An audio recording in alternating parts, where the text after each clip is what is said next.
السلام علیکم ورحمۃ اللہ وبرکاتہ۔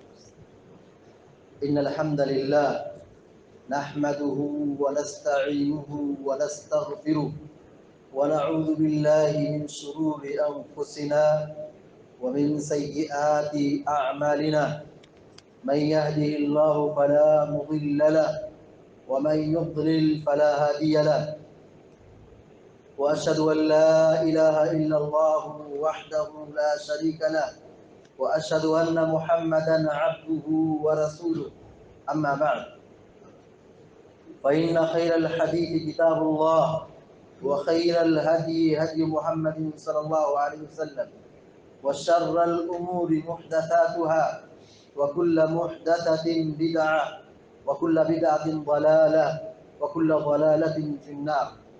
اعوذ باللہ من الشیطان الرجیم واعبدوا اللہ ولا تشرکوا به شیئا وبالوالدین احسانا وبذی القربى الى آخر الآیات۔ وقال النبی صلی اللہ علیہ وسلم لا يدخل الجنة قاطع یعنی قاطع رحم، متفق علیہ۔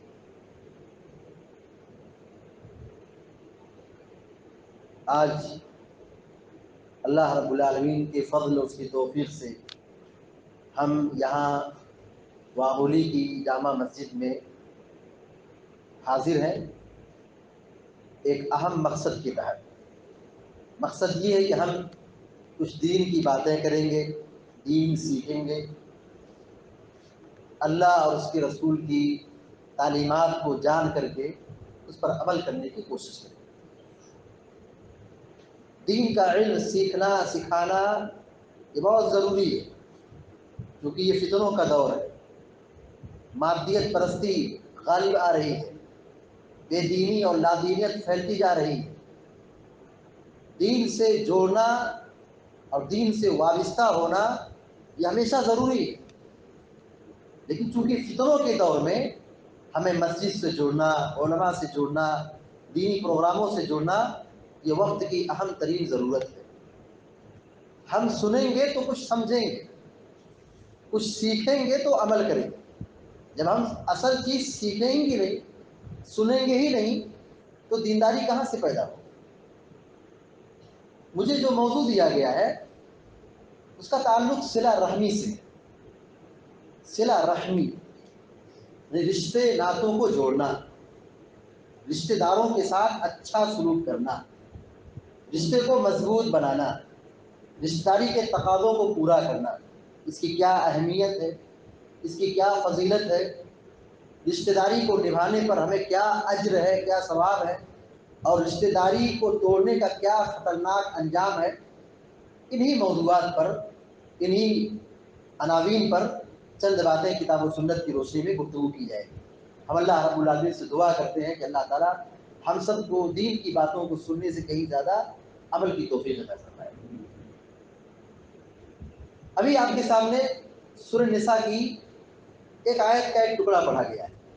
اللہ رب العالمین فرماتا ہے وَاعْبُدُوا اللَّهَ وَلَا تُشْرِكُوا بِهِ شَيْئًا وَبِالْوَالِدَيْنِ إِحْسَانًا وَبِذِي الْقُرْبَى۔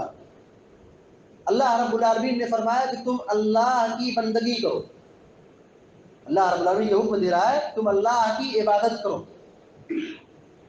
اور عبادت ایسی ہو کہ اس میں کسی کو شریک نہ ٹھہراؤ، یعنی شرک سے بچو۔ شرک سب سے بڑا گناہ ہے، توحید سب سے بڑی نیکی ہے۔ تو اللہ تعالیٰ نے توحید پر رہنے کا حکم دیا ہے، بندگی اور عبادت کی تعلیم دی ہے، اور شرک سے ہمیں روکا ہے، شرک نہ کرو، کچھ بھی شریک نہ ٹھہراؤ، ذرہ برابر بھی شریک نہ ٹھہراؤ۔ جو کرنا ہے عبادت صرف اللہ کے لیے کرو۔ اللہ نے اپنے حق کے بعد دوسرا جو حکم دیا ہے اس کا تعلق انہی رشتہ داریوں سے۔ اللہ نے توحید کے بعد، اپنے حق کے بعد، کیونکہ سب سے بڑا حق اللہ کا حق ہے، اللہ کی بندگی کرنا، اللہ کی توحید پر قائم رہنا، شرک چھوڑنا، یہ سب سے پہلا حق ہے اور یہ اللہ کا حق ہے۔ بندوں کے حقوق میں اللہ کے حقوق کے بعد حقوق العباد میں جس چیز کا اللہ نے پہلے حکم دیا ہے اس کا تعلق رشتہ داری سے. اللہ تعالیٰ کہتا ہے وَبِالْوَالِدَيْنِ إِحْسَانًا، والدین کے ساتھ اچھا سلوک کرو. والدین ماں باپ کے ساتھ یہ سب سے بڑی رشتہ داری. رشتہ داری دو طرح سے ہوتی ہے. ایک تو ابو کی طرف سے ہوتی ہے اور دوسری امی کی طرف سے ہوتی ہے. ابو کی طرف سے جو رشتہ داری بنتی ہے اس میں پھوپھی، چچا، دادا، یہ سب رشتے بنتے ہیں. امی کی طرف سے جو رشتہ داری آتی ہے نانی، نانا، ماموں، خالو، خالہ، یہ رشتے. رشتوں کو ادا کرنے کا اسلام نے حکم دیا ہے. اللہ رب العالمین نے والدین کے ساتھ اچھا سلوک کرنے کا حکم دیا ہے، ماں باپ کے ساتھ اچھا سلوک کرنے کا حکم دیا ہے. یہ سب سے بڑا فریضہ ہے نماز کے بعد، یہ سب سے بڑا فریضہ ہے توحید کے بعد. تو رشتہ داری دو طرح سے ہوتی ہے، صلہ رحمی دو طرف سے ہوتی ہے، ایک ماں کی جانب سے اور دوسری والد کی جانب سے. اور ایک تیسرا رشتہ ہے جو وقتی رشتہ ہوتا ہے، اس کو ہم توڑ بھی سکتے ہیں.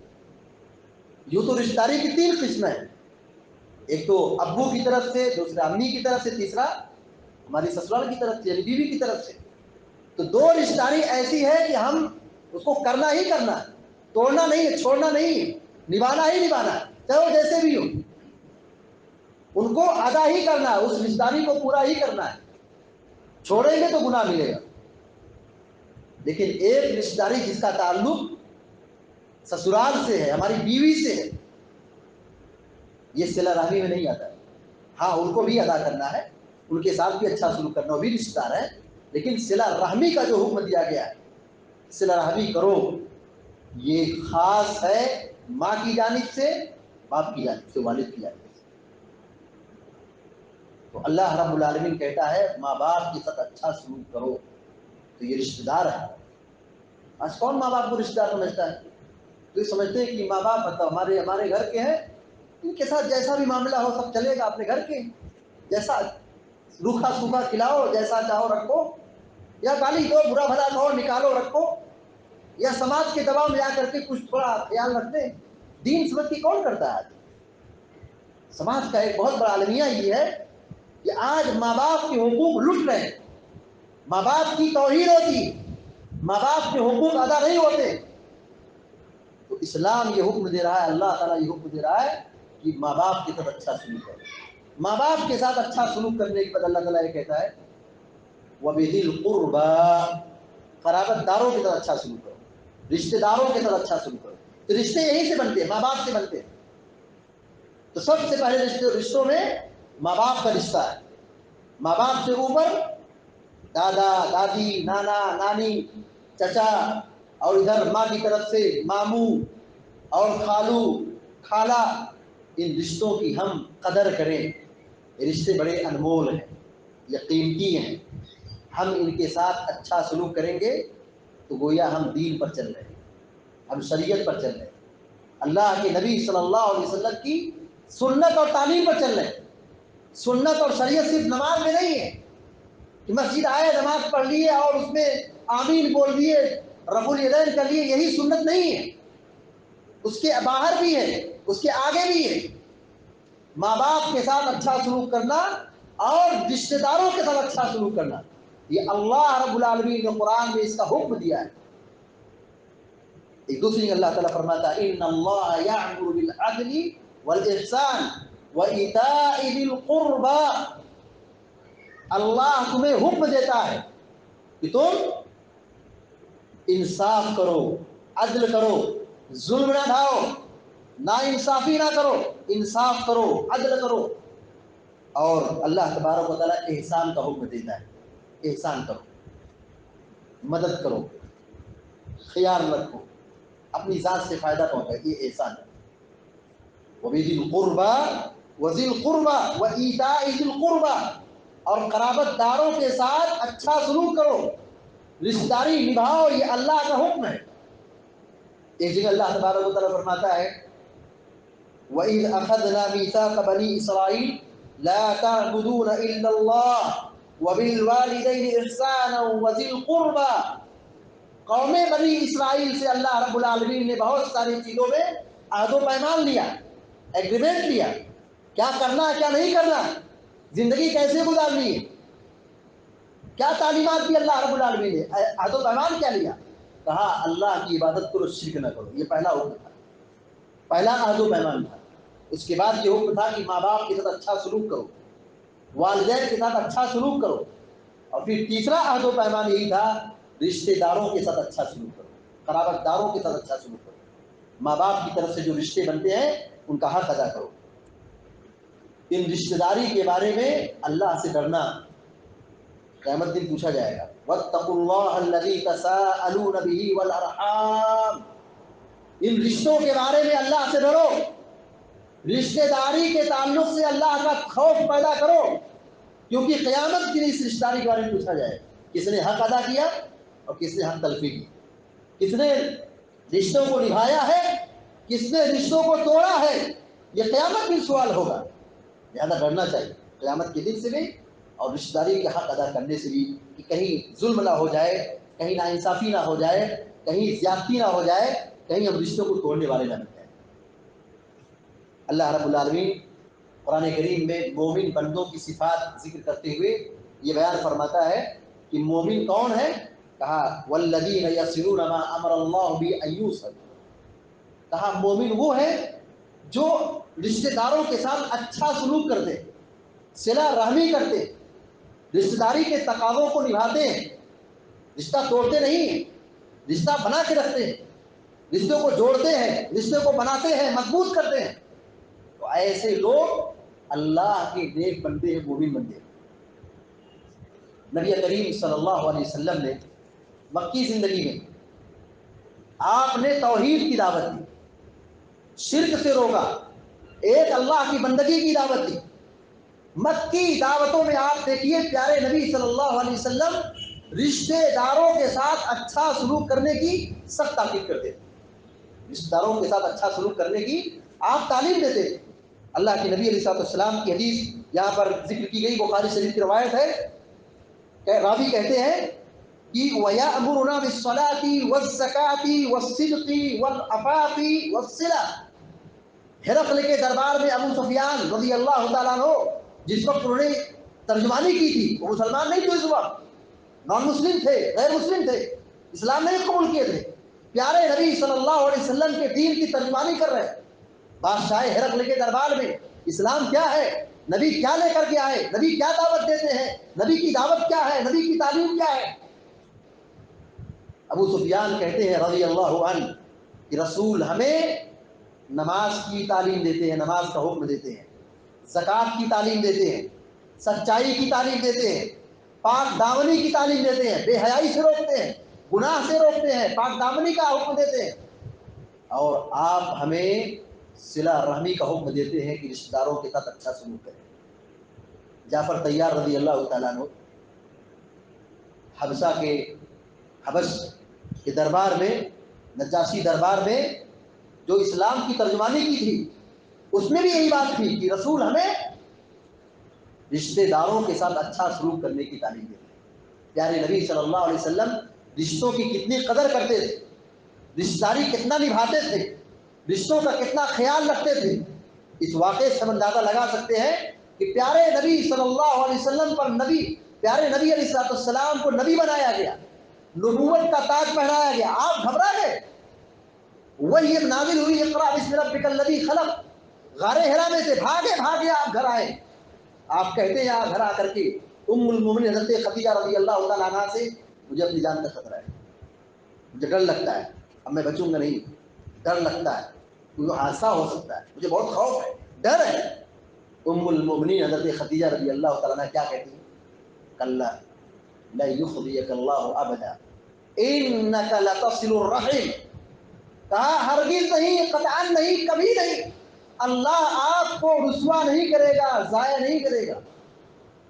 انک لتصل الرحم، آپ تو وہ ہیں رشتہ جوڑتے ہیں، صلہ رحمی کرتے ہیں۔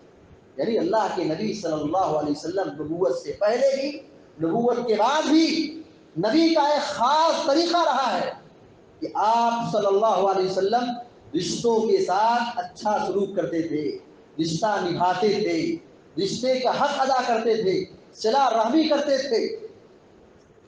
رشتے ناطے کو توڑنا، نہ نبھانا، چھوڑ دینا، رشتے کو ضائع کر دینا، یہ بہت سنگین جرم ہے، بہت بڑا گناہ ہے۔ کتنا بڑا گناہ ہے؟ لا يدخل الجنت قاطع، اللہ کے نبی صلی اللہ علیہ وسلم فرماتے ہیں رشتے کو توڑنے والا جنت میں داخل نہیں ہوگا۔ ہم یہاں رشتہ توڑ رہے ہیں، گویا ہم اپنی آخرت توڑ رہے ہیں، اپنی جنت برباد کر رہے ہیں۔ اللہ کے نبی صلی اللہ علیہ وسلم فرماتے ہیں کہ وہ شخص جنت میں داخل نہیں ہوگا جو رشتے کو توڑتا ہے۔ اس سے ہم اندازہ لگا سکتے ہیں کہ رشتہ توڑنا کتنا سنگین گناہ ہے، اور رشتے کو ادا کرنا، رشتہ نبھانا، صلہ رحمی کرنا کتنا بڑا مقام ہے، کتنی بڑی عبادت ہے، کتنی بڑی نیکی ہے۔ مدینہ کے اندر اللہ کے نبی صلی اللہ علیہ وسلم پہنچتے ہیں، مدینہ کے اندر آپ نے پہلا حکم، مدینہ کی پہلی حدیث، پہلا کلمہ، پہلی دعوت، پہلا حکم کیا تھا؟ یا ایھا الناس افشوا السلام وصلوا الارحام واطعموا الطعام وصلوا الارحام وصلوا باللیل والناس نیام، ترمذی شریف کی روایت۔ اللہ کے نبی صلی اللہ علیہ وسلم مدینہ پہنچتے ہی پہلا حکم دے رہے ہیں، اے لوگوں سلام کو عام کرو، اے لوگوں سلام کو عام کرو، سلام کرو، محبت بڑھے گی۔ کھانا کھلاؤ، صلہ رحمی کرو، رشتوں کو جوڑو، رشتے ناطے کو نبھاؤ، اور رات میں اٹھ کر کے نماز پڑھو جب لوگ سو رہے ہوتے ہیں، سلامتی کے ساتھ جنت میں داخل ہو جاؤ۔ اس حدیث میں اللہ کے نبی صلی اللہ علیہ وسلم نے رشتے ناطے کو ادا کرنے پر جنت کی بشارت دی ہے، جنت میں داخلے کا سبب بتایا ہے۔ اور ایک بخاری کی روایت ہے، اللہ کے نبی علیہ السلام پر ایک آدمی آئے، انہوں نے کہا ہے اللہ کے نبی علیہ السلام مجھے کوئی ایسا کام بتائیے کہ میں کروں جنت میں چلا جاؤں، مجھے آپ بتائیے کہ میں اگر وہ کام کروں، وہ نیک کام کروں تو میں جنت میں داخل ہو جاؤں، مجھے جنت چاہیے۔ اللہ کے نبی علیہ السلام نے کیا تعلیم دی؟ کہا تعبد اللہ، اللہ کی بندگی کرو، ولا تشرکوا بہ شیئا، اللہ کے ساتھ کچھ بھی کسی کو شریک نہ ٹھہراؤ، شرک نہ کرو، وتقیموا الصلاۃ، نماز پڑھو، وتؤتوا الزکات، زکات دو، وتصلوا الرحم، رشتہ داری کو نبھاؤ، صلہ رحمی کرو۔ پوچھ رہے ہیں جنت میں جانے کے لیے عمل بتلائیے، مجھے کوئی ایسا کام بتائیے کہ میں کام کروں جنت میں چلا جاؤں۔ نبی کریم صلی اللہ علیہ وسلم کہتے ہیں توحید پر رہو، نماز پڑھو، زکات دو، صلہ رحمی کرو، رشتے کو نبھاؤ، اس سے کیا ملے گی؟ جنت ملے گی۔ ہم صلہ رحمی کریں، یہ ہمارے ایمان کی زندہ ہونے کی پہچان ہے۔ ہمارے اندر کتنا ایمان ہے یہ زبان سے نہیں پتہ چلے گا، دعوے سے نہیں پتہ چلے گا، عمل سے پتہ چلے گا۔ ہم کتنے مومن ہیں، کتنا ایمان ہمارے دلوں میں زندہ ہے، کتنے ایمان میں مضبوط ہے، نشانی کیا ہے؟ یہی معیار ہے کہ اگر ہم صلہ رحمی کرتے ہیں، رشتے کو نبھاتے ہیں، رشتہ بکھرتے نہیں دیتے ہیں، صلہ رحمی کرتے ہیں، یہ ہمارے مومن ہونے کی نشانی ہے۔ پیارے نبی علیہ السلام نے فرمایا من کان یؤمن باللہ والیوم الآخر، جو اللہ پر ایمان رکھتا ہو، جو آخرت کے دن پر ایمان رکھتا ہو، یعنی حساب و کتاب کے دن پر ایمان رکھتا ہو، فلیصل رحمہ، اسے چاہیے کہ وہ اپنے رشتہ داروں کے ساتھ صلہ رحمی کرے، اچھا سلوک کرے، صلہ رحمی کرے، یہ اس کے ایمان کی نشانی ہے۔ اس کا الٹا کیا نکلتا ہے کہ اگر آپ بھی رشتہ توڑ دے، رشتوں سے ناراض ہو جائے، آنا جانا بند کر دے، رشتہ داری نہ نبھائے، ناراض ہو کے بیٹھا رہے، توڑ دے رشتہ داری کو، تو اس کے ایمان کے خاتمے کا، ایمان کی کمزوری کی دلیل ہے۔ اس لیے ہماری اور آپ کی یہ ذمہ داری بنتی ہے کہ ہم رشتوں کو جوڑنے کی کوشش کریں، اس کی بڑی اہمیت ہے۔ رشتہ ہم نبھائیں گے، اس سے ہمارے مال میں برکت ہوگی، اس سے ہمیں روزی ملے گی، خیر و برکت حاصل ہوگی، ہماری زندگی میں خیر و برکت ہوگی، عمر میں خیر و برکت ہوگی، وقت میں خیر و برکت ہوگی، زندگی بڑھے گی، وقت میں اللہ تعالیٰ اضافہ کرے گا، عمر بڑھا دے گا۔ سوال یہ کہ ہم صلہ رحمی کریں، صلہ رحمی کریں، کیا ملے گا؟ ثواب کیا ہے؟ فضیلت کیا ہے؟ فائدہ کیا ہے؟ نمبر 1، ہم صلہ رحمی کریں گے، روزی ملے گی۔ اور آج انسان روزی کے معاملے میں بڑا ٹینشن لیتا ہے، رزق اور روزی اور پیسہ اور مال کے بارے میں بہت ٹینشن لیتا ہے، بڑی فکر کرتا ہے. صبح اٹھتا ہے مال کی فکر، شام میں سوتا ہے مال کی فکر. مال میں خیر و برکت کیسے، روزی کیسے ملے گی؟ آئیے حدیث دیکھیے. اللہ کے نبی علیہ السلام فرماتے ہیں من احب ان یبسط له برزق وینسأ له باثر فلیصل رحمہ. جو یہ چاہتا ہے کہ اس کی روزی میں کشادگی کر دی جائے، روزی بڑھا دی جائے، رزق کے دروازے کھول دیے جائے، اور جو شخص یہ چاہتا ہے کہ اس کی عمر بڑھا دی جائے، زندگی بڑھا دی جائے، عمر بڑھا دی جائے، جو مال میں اضافہ چاہتا ہے، عمر میں اضافہ چاہتا ہے، اسے کیا کرنا چاہیے؟ صلہ رحمی کرنا چاہیے. صلہ رحمی کریں گے ہمیں دو فائدہ ملے گا دنیاوی اعتبار سے. ہمارے مال میں برکت ہوگی، گھر میں برکت ہوگی، زندگی میں برکت ہوگی، عمر میں برکت ہوگی. ہم ہر طریقے سے خیر و برکت میں زندگی گزاریں گے. دیکھیے جب آدمی رشتوں کو نبھاتا ہے تو محبت بڑھتی ہے، رشتوں کو نبھاتا ہے تو کیا بڑھتی ہے؟ محبت بڑھتی ہے، قربت ہوتی ہے، اپنائیت ہوتی ہے، ایک دوسرے کے آنا جانا ہوتا ہے، ایک دوسرے کی مصیبت اور مصیبت کو آدمی سمجھتا ہے، ہمدردی کی صفت پیدا کرتا ہے. لیکن جب رشتہ توڑ لیتا ہے تو حسد پیدا ہوتا ہے، جلن پیدا ہوتا ہے، غیبت، چغلی اور ادھر ادھر لڑانا اور گالی گلوچ. آدمی اسی ٹینشن میں لگا رہتا ہے. آج کتنے ایسے مسلمان ہیں کہ رشتے ناطوں کو توڑے ہوئے ہیں، ان کا معاملہ کورٹ میں چل رہا ہے، مال بھی برباد ہو رہا ہے، وقت بھی برباد ہو رہا ہے، صحت بھی برباد ہو رہی ہے، اور صبح سے لے کے شام تک اور اسی ٹینشن میں، اسی غم میں اور حسد میں، جلن میں، غیبت میں، چغلی میں، اسی میں پڑے رہتے. وہ آدمی یقیناً خوشحال ہوگا جو رشتے کو نبھاتا ہے، کیونکہ اسے ان سب چیزوں سے جھمیلا نہیں پڑتا ہے، ان مسائل میں، ان پرابلم میں وہ برباد نہیں ہوتا ہے. رشتے مضبوط بنائیں گے، ایک دوسرے کے دکھ درد کو سمجھیں گے، اپنائیت پیدا ہوگی، محبت پیدا ہوگی، اور ان سب چیزوں سے ہم ٹینشن سے پاک ہوں گے اور ہمارے اندر خیر و برکت آئے گی. رزق میں برکت ہوگی، مال میں برکت ہوگی، زندگی میں برکت ہوگی، گھر میں برکت ہوگی. لیکن اگر ہم ٹینشن پالیں گے، لڑیں گے، لڑائیں گے، حسد پیدا ہوگی، نفرت پیدا ہوگی، ہم آپس میں ٹوٹ کر بکھر جائیں گے. ایک بات ہمیشہ یاد رکھنا چاہیے، وہ آدمی جو صلہ رحمی کرتا ہے، صلہ رحمی کرتا ہے، رشتوں کو نبھاتا ہے، وہ کبھی اپنے آپ کو کسی موقع پر تنہا محسوس نہیں کرتا ہے. مصیبت کے موقع میں خاص طور سے وہ اپنے آپ کو بھی تنہا محسوس نہیں کرتا ہے.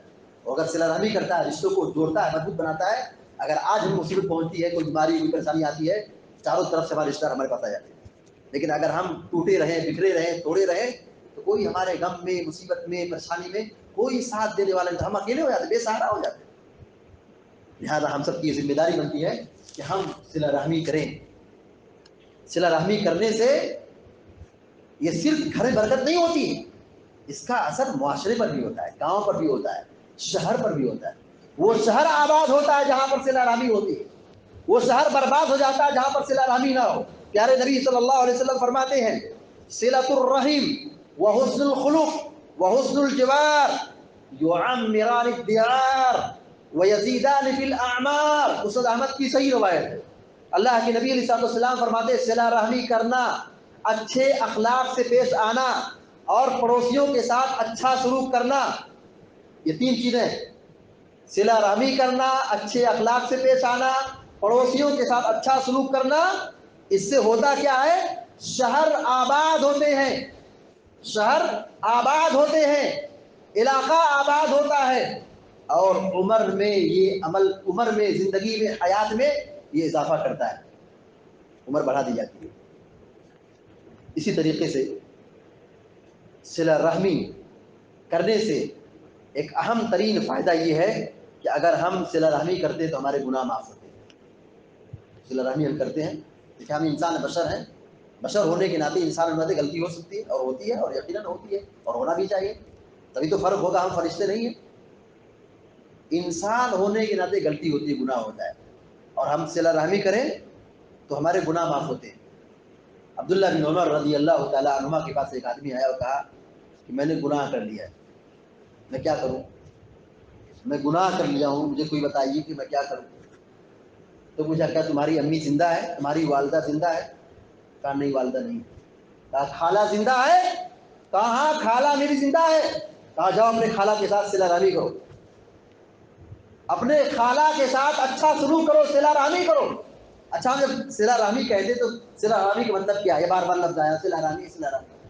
صلہ رحمی کا مطلب یہ ہوتا ہے کہ ہم رشتوں کو مضبوط بنائیں، جوڑیں۔ ہمارے رشتے دار کو کوئی تکلیف ہے ہم سہارا بنیں، کوئی غم ہے اس کو دور کریں، بیمار ہے عیادت کے لیے جائیں، اس کے دوا علاج کے لیے کوشش کریں، شادی ہے خوشی ہے حاضر ہوں، وفات ہوئی ہے میت ہوئی ہے انتقال ہوا ہے ہم حاضر ہوں، اس کے غم میں شریک ہو، اس کی خوشی میں شریک ہو، اپنے رشتے دار کے پاس آئیں جائیں اٹھے بیٹھے وقت دیں، ملاقات کریں، اچھی گفتگو کریں، لین دین کریں اور ہدیہ دیں، یہ صلہ رحمی ہے۔ گناہ ہو گیا کس سے؟ ایک آدمی سے۔ صحابی رسول عبداللہ بن عمر رضی اللہ تعالیٰ عنہ سے آگے پوچھتا ہے کہ میں کیا کروں، میں نے گناہ کر لیا۔ کہا تمہاری والدہ زندہ ہے؟ کہا نہیں والدہ نہیں۔ پوچھ رہے تھے کہ والدہ زندہ ہے، مطلب اگر والدہ زندہ ہے تو اچھا ان کے ساتھ اچھا سلوک کرو، اچھا سلوک کرتے اور اچھا سلوک کرو، اس سے کیا ہوگا؟ گناہ معاف ہو جائے گا۔ پوچھ کیا رہے تھے؟ میں گناہ گار ہوں، گناہ ہو گیا ہے۔ کہا صلہ رحمی کرو، اللہ تعالیٰ تمہارے گناہوں کو معاف کر دے گا۔ صلہ رحمی کتنی بڑی اہمیت ہے۔ دیکھیے ہم صلہ رحمی کریں گے، رشتے کو نبھائیں گے، اللہ تعالیٰ بھی ہمارے ساتھ خیر کرے گا۔ اگر ہم نے صلہ رحمی نہیں کی، رشتہ توڑ دیا، رشتے ناتوں کا حق ادا نہیں کیا، تو یہ بہت بڑی بربادی ہے، بہت بڑی تباہی ہے۔ اللہ کے نبی صلی اللہ علیہ وسلم فرماتے ہیں ان الرحم سجنۃ من الرحمن، صلہ رحمی رحم یہ رحمان سے مشتق ہے، رحیم رحمان یہ اللہ رب العالمین کی جانب سے ہے۔ اللہ رب العالمین یہ کہتا ہے من وصلکی وصلتہ، ایس رشتہ داری یہ اللہ سے چپکی ہے، اللہ سے لگی ہے، عرش سے ملی ہے۔ کہا اللہ رب العالمین نے کہا اے رشتہ داری کیا تم راضی نہیں ہو؟ تم کو جو جوڑے گا میں بھی جوڑوں گا۔ اللہ تعالیٰ کہہ رہا ہے اے رشتہ داری تم کو جو جوڑے گا، تیرے ساتھ جو صلہ رحمی کرے گا میں بھی اس کے ساتھ اچھا سلوک کروں گا، میں اس کو جوڑوں گا۔ ومن قطعکی قطعتہ، جو تجھ کو توڑے گا، سنو دیکھیے غور کریں اللہ تعالیٰ کیا کہہ رہا ہے، اے رشتہ داری تجھ کو جو توڑے گا میں اس کو توڑ دوں گا۔ بتائیے اللہ تعالیٰ جس کو توڑ دے کیا وہ کامیاب ہو سکتا ہے، خوشحال زندگی گزار سکتا ہے؟ مگر افسوس کا مقام ہے کہ آج ہمارے یہاں رشتہ داری کی ہم کوئی وہ اہمیت نہیں دیتے جو یقیناً ہماری شریعت میں اہمیت دی گئی ہے۔ ہم رشتہ داری کیا سمجھتے ہیں؟ بس ایک سماج اور معاشرے میں جو کلچر چل رہا ہے اسی کلچر کے مطابق ہم رشتہ داری نبھا رہے ہیں۔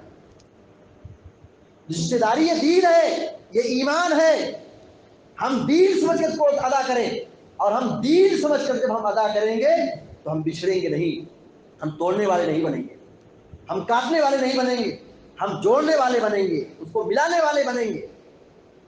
دیکھیے ہماری شریعت میں کتنی اہم تاکید کی گئی ہے کہ اگر ہم صلہ رحمی کریں، جوڑنے کی کوشش کریں تو معاملہ کتنا آسان ہوتا ہے اور اللہ کی کیسی مدد ہوتی ہے۔ انسان جس کام کو ٹھان لے وہ کون سا کام جو کر نہیں سکتا ہے، لیکن اگر آدمی کا دل پتھر ہو جائے، وہ ملنا ہی نہیں چاہتا ہے، توڑنا چاہتا ہے، تو انسان ہی شیطان بن جائے تو اس کو انسان کیسے بنایا جا سکتا ہے؟ تو ہم انسان بنیں اور اپنے دل کو نرم بنائیں اور رشتے کو نبھانے کی کوشش کریں۔ رشتہ کیسے جڑے گا؟ رشتہ کیسے جڑے گا؟ جسے ہمارے کسی ناراضگی ہو گئی ہے، کوئی بات ہو گئی، کوئی معاملہ ہو گیا، ناراض ہو گئے، انسان ایسا ہو جاتا ہے، غلطی ہو جاتی ہے، ہم ہدیہ دیں، ہم صدقہ کریں۔ اللہ کے نبی علیہ السلام فرماتے ہیں ان افضل الصدقہ الصدقۃ علی ذی الرحم الکاشف، سب سے افضل صدقہ کیا ہے؟ وہ رشتہ دار جو ہم سے روٹھ گیا ہے، ناراض ہو گیا ہے، اس کو دینا ہے۔ ہم کہاں اپنے رشتہ دار کو صدقہ دیتے؟ ہم اپنے رشتہ دار کو کہاں پہ خرچ کرتے؟ ہم یہاں سے وہاں کہاں کہاں خرچ کرتے، کہیں مسجد میں، کہیں مدرسے میں، کہیں غریب کو، کہیں مسکین کو، کہیں یتیم کو، کہاں کہاں ہم صدقہ کرتے، لیکن کیا اپنے رشتہ داروں پر خرچ کرتے؟ سب سے افضل صدقہ کیا ہے؟ اپنے ناراض رشتہ دار پر صدقہ کرنا ہے۔ اس حدیث پر عمل کرنا کوئی معمولی بات نہیں ہے کہ ہمارا رشتہ دار جو ہم سے ناراض ہے، ہم تو اس کو اپنے انا کا مسئلہ بنا کے بیٹھے، وہ ہم سے ناراض ہے تو ہم کیوں ملنے جائیں؟ ہمارا دین یہ کہتا ہے، ہماری شریعت یہ کہتی ہے کہ ہم اپنے انا کو قربان کریں اور وہاں پہ صدقہ کریں جو رشتہ دار ہم سے ناراض ہے، ہدیہ دیں، رشتہ داروں پر ہدیہ خرچ کریں، ہدیہ دیں۔ دیکھیے ہمارا مال ہے، مال ہمارا ضرور ہے، ہمارے قبضے میں ضرور ہے، لیکن ہمارے مال میں یقیناً ہمارے رشتہ داروں کا بھی حق ہے. یعنی ہمارے پاس مال ہے تو ہماری ذمہ داری بنتی ہے کہ ہم اپنے رشتہ داروں پر بھی خرچ کریں، ہدیہ دیں، کپڑا دے دیں، ہاں کھانا بھجوا دیں، ہاں کوئی اور سامان بھجوا دیں، جو ہماری استطاعت میں ہے، طاقت میں ہے، جو ہم کر سکتے ہیں، ہم مالی اعتبار سے مدد کریں. یہ ہمارا دین کہتا ہے. اللہ رب العالمین فرماتا ہے قُلْ مَا أَنفَقْتُم مِّنْ خَيْرٍ فَلِلْوَالِدَيْنِ وَالْأَقْرَبِينَ. اے نبی کہہ دیجیے جو تم خیر خرچ کرو اس کے اولین مستحقین کون ہیں؟ تمہارے ماں باپ ہیں. کیا ماں باپ پر خرچ کرو. یعنی مال ہمارا ہے، خرچ کس پر ہوگا؟ اپنے ماں باپ پر خرچ ہوگا. ہم اپنے ماں باپ پر خرچ کریں. یعنی سوال یہ ہوتا ہم مال کہاں پہ خرچ کریں. اللہ تعالیٰ یہ حکم دے رہا ہے کہ خیر کے کاموں میں جہاں پہ خرچ ہونا چاہیے اس میں سے ایک یہ کہ ماں باپ پر خرچ کرو. ماں باپ پر خرچ کرنے کے بعد اللہ تبارک و تعالیٰ نے کس کا نام لیا ہے؟ کہا وبالوالدین.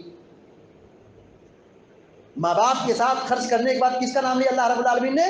کہا والاقربین. قل ما انفقتم من خیر فللوالدین والاقربین. قرابت داروں پر، رشتہ داروں پر، جو امی کی طرف سے رشتہ داریاں ہیں، جو والد کی طرف سے رشتہ داریاں ہیں، ان پر ہم خرچ کریں. مال ہمارا ہے لیکن ہمارے مال میں ہمارے رشتوں کا بھی کچھ حق ہے، ہم اپنے رشتہ دار پر خرچ کریں. نبی کریم صلی اللہ علیہ وسلم نے رشتہ داروں پر خرچ کرنے کا 2 فائدہ بتایا. نمبر 1 آپ نے فرمایا الصدقۃ علی المسکین صدقہ. مسکین پر، کسی غریب پر خرچ کرنا یہ صدقہ ہے. لیکن اگر یہی چیز رشتہ داری پر خرچ کی جائے وہی علی ذی الرحم سنتان. اگر ہم رشتہ دار پر خرچ کرتے تو 2 اجر ہے. ایک مسکین پر، غریب پر، سماج کے یتیم، بیوہ، غریب، مسکین پر خرچ کریں تو 1 نیکی ملے گی. کون سی نیکی؟ صدقے کا ثواب. لیکن اگر وہی مال جتنا ہم نے خرچ کیا اتنا ہی مال ہم اپنے رشتہ دار پر خرچ کریں تو ہم پر 2 اجر ملتا ہے. نمبر 1 صدقۃ، صدقے کا ثواب ملتا ہے. وصلۃ، نمبر 2 صلہ رحمی کا. یعنی ہم نے تو خرچ کیا ہے، مال دیا ہے، 1 نیکی. دوسرا ہے کہ ہم نے رشتہ داری کو نبھایا ہے، بچایا ہے، رشتہ داری کو مضبوط بنایا ہے، اپنے رشتہ دار کی مدد کی ہے. اور اگر ہم رشتے کو نہیں نبھائیں گے، رشتہ توڑیں گے، بہت خطرناک گناہ ہے. اللہ تبارک و تعالی 2 قسم کے گناہگاروں کو آخرت میں سزا دینے سے پہلے دنیا میں سزا دیتا ہے اور عذاب بھیجنے میں جلدی کرتا ہے. آخرت میں جو عذاب ہے وہ تو طے ہے. آخرت کے عذاب کے ساتھ ساتھ دنیا میں بھی عذاب دیتا ہے. 2 گناہ ہیں. نمبر 1 ظلم و زیادتی. ظالم کو نہیں چھوڑتا اللہ تبارک و تعالیٰ. ظلم کی سزا اللہ تعالیٰ دنیا میں دیتا ہے. اور دوسری سزا ہے رشتے ناتوں کو توڑنا، رشتے داری کو توڑنے کا گناہ، اور اس کی سزا اللہ تبارک و تعالیٰ دنیا ہی میں دکھا دیتا ہے. لہذا ہم سب کی یہ ذمہ داری بنتی ہے کہ ہم رشتوں کو معمولی نہ سمجھیں، اپنے رشتہ داروں کے ساتھ اچھا سلوک کریں. یہ دین ہے، یہ شریعت ہے، یہ اسلام کی بنیادی تعلیمات میں سے ہے. اب آئیے سرسری طور پر یہ دیکھ لیتے ہیں کہ رشتہ کس بنیاد پر ٹوٹتا ہے، ٹوٹنے کے اسباب کیا ہیں.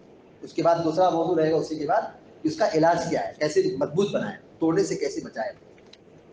رشتہ توڑنے کے جو اسباب ہیں، نمبر 1 جہالت کی وجہ سے رشتہ ٹوٹتا ہے.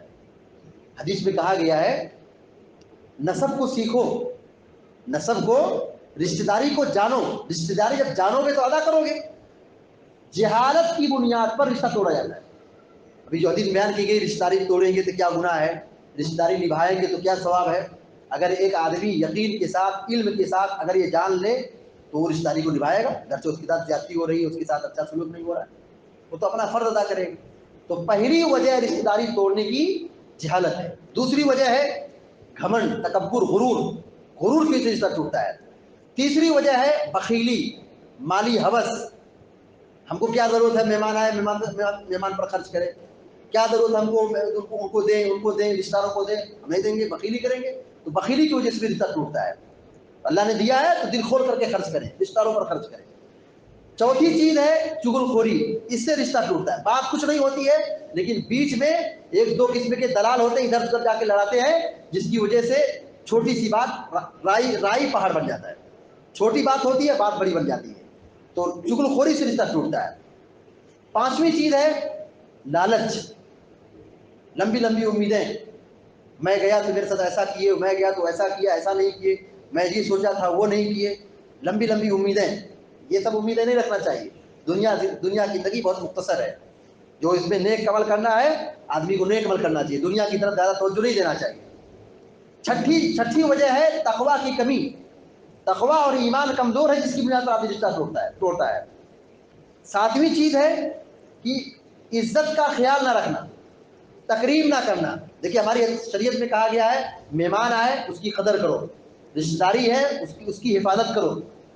رشتہ کب ٹوٹتا ہے؟ آدمی ناراض کب ہوتا ہے؟